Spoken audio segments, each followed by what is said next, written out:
Hi, are you looking for an evergreen that also helps attract the pollinators? Today we're going to be talking about the purple fire spike. So stay tuned and learn more about it.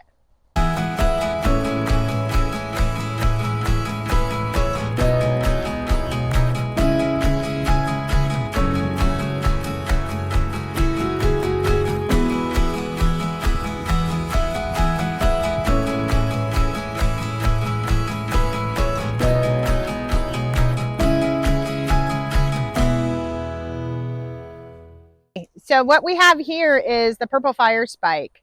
It originates from Central and South America. It can grow as tall as 12 feet. We have some in our yard that might even be taller than 12 feet. It's a really nice, easy plant to keep. It has low maintenance as far as watering, and it's really nice because it can be in shade or sun. Right now, ours is right next to our gazebo, and it has partial shade in part of the area and full sun in the other, and it's doing well all around. We also have a few different plants in our yard, which we're going to show you, that are in, some are in filtering shade, some are in full sun, and they're doing really well. It blooms, I believe, twice a year. It just started blooming. These started blooming a couple weeks ago, and they keep their blooms for several weeks. You'll always see butterflies, bees, hummingbirds on them. It's a really nice focal point for your yard. Also, another nice thing about it, it's very easy to propagate. So if you just bought one plant, it's easy to all of a sudden have a lot of different plants basically for free. And we'll show you how to do that too later on in the video. So these grow in zone 8 to 10. We're in zone 9B, and they do really well. We do have to cut them back sometimes when it gets really cold. During the freeze we had over the winter, some of the leaves started turning black, and we had to cut them all the way down. And as you can see, right now it's April, and they've already grown all the way back, and they look great. A really nice thing about the fire spike is also you don't have to worry what type of soil you use for it. Here in Central Florida, we tend to have a lot of sandy soil unless we add dirt we've gotten or mulch or different compost. But some of the places where we've planted it, we just put it straight into the ground without mulch or compost, and it's done really well. And it does well with just sandy soil all the way to really nice rich soil. And we've seen it within our gardens too, that it does really well in every soil. So what we're going to do now is we're going to take you through our yard and show you a few different places we have them. And you can see that they're in the shady area, and some are in partial sun or full sun. And you can just see how tall and how great they look.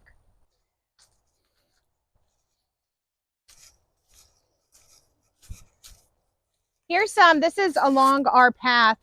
We have a few oak trees and bamboo in this path, so it has a little bit of shade.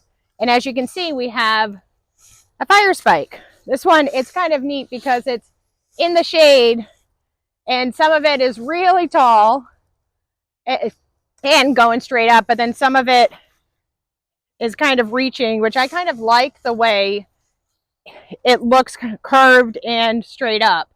But you'll see this is pretty tall. I'm not 12 feet tall, but it's pretty tall.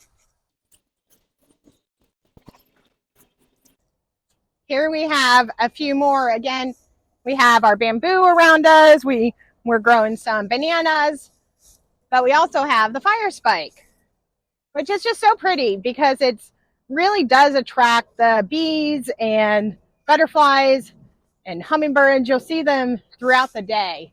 But these also, they're just blooming, and they just look so pretty.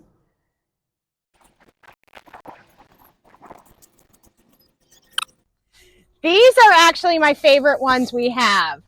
They This is full sun. The last spot we showed you was partial shade, partial sun. These seem to get full sun, and they are just huge. We ended up planting them originally just for a little shade, a little something for the chickens, so they won't have, so they'll just have a little bit of covering. But it's worked really well, and they're just so I know, I just really like them a lot. They're one of my favorite plants, and I started just with a cutting and just put them in little tiny pots, and then we just ended up with all of these. I think I have about 10 on this side right here that are all planted, and we're going to show you how to propagate them and what it looks like once it's done. So I'm going to cut a little bit of this branch and then show you how easy it is to propagate and to create a bunch of different plants with this. I wanted to also show you what it looks like if you were to trim it just as a small bush. This one I ended up trimming about waist high, and now it's probably about 4 feet or so, and it's still growing blooms. So they don't always have to be though 12 or 10 feet tall. If you don't have that space or you don't want them lanky, you can train them to be a bush. And there's even some smaller that just happen to grow in the garden that have the blooms, and they look really nice. Okay, so right now we're back in my garden, and I'm going to show you how easy it is to propagate the fire spike. So I ended up cutting off the branch, and what I'm doing is I'm looking for kind of about 8 inches or so from the bottom, and just going to cut above the leaves. I'm going to just put this down for right now. So you see the bottom leaves, the bottom part has a couple leaves. You're just going to take those off. You can leave the top leaves. And I am going to just fill one of these little things, I forgot what they're called, pots with dirt. We just ended up getting store-bought dirt, but you can use any type of soil you have, whether it's compost, sandy soil, or just anything. And then seriously, you just stick it in. I'm going to put a little bit more dirt. And water it, and it's good to go. You don't need rooting compound, which we have done it in the past, where you could just dab it with the rooting compound and put it in. But these, you'll have a plant rooting in probably about a week if you do it this way. And probably about the same amount with the rooting compound, but this is really easy.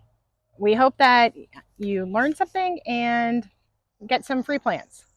So I thought you'd want to see what it looks like after a plant has been propagated. And this one has been in this pot. We did the same method as I just showed you. It's been about 4 weeks. So I wanted to show you about the root base and everything. So that looks pretty good.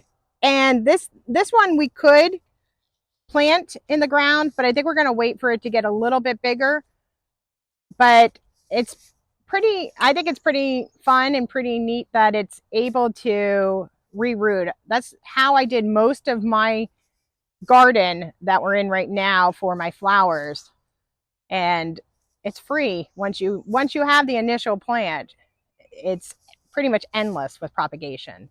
If you've enjoyed this video, and if you want to learn more about flower and plants and pollinators, we're going to be talking about that on upcoming videos. So please like and subscribe, and thanks for listening today.